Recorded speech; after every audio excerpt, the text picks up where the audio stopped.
Do you struggle to say no? Do you apologize, even when it's not your fault? Do you put others first, even when it hurts you? You might think you're just too nice, but this isn't weakness. It's your brain trying to protect you.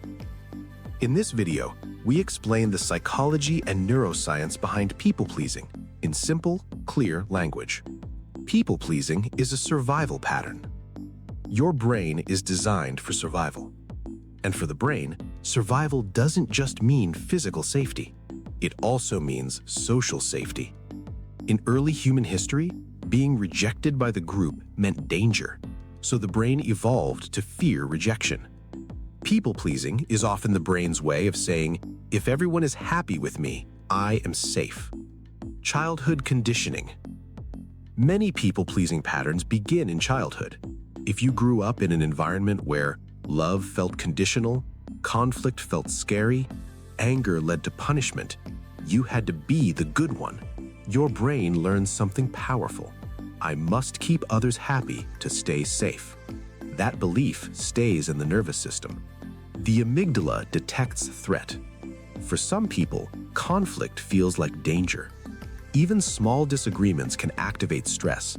So instead of expressing needs, the brain chooses peace. It says yes. It stays quiet. It avoids tension. Not because you don't have opinions, but because your brain wants protection. The stress response: fight, flight, or please.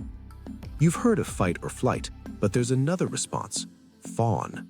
Fawning means appeasing others, over-agreeing, over-helping, ignoring your own needs.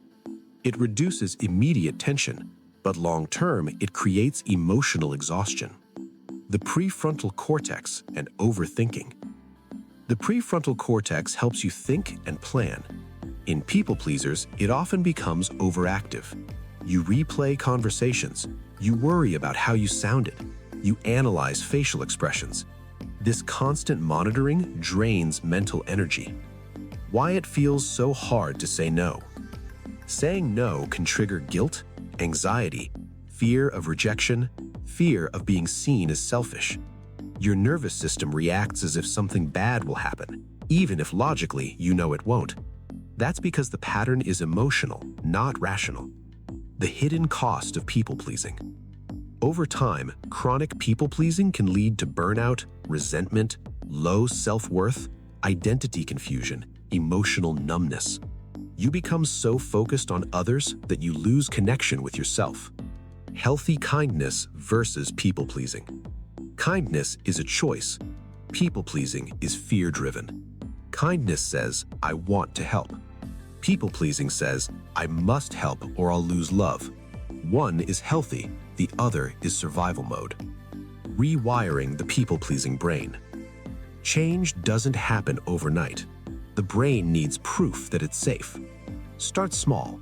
Say no to low-risk requests. Delay your response instead of automatic yes.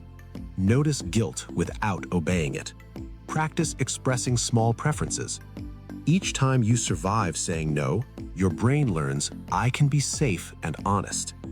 To summarize, people-pleasing is a learned survival response. The brain fears rejection and conflict. Childhood conditioning strengthens the pattern. The amygdala and stress system drive fawning. Safety and boundaries help rewire the brain. You are not weak. You adapted, and you can adapt again. If this video helped you, like the video, subscribe to PsycAcademy, comment what situation is hardest for you to say no in. Your needs matter too.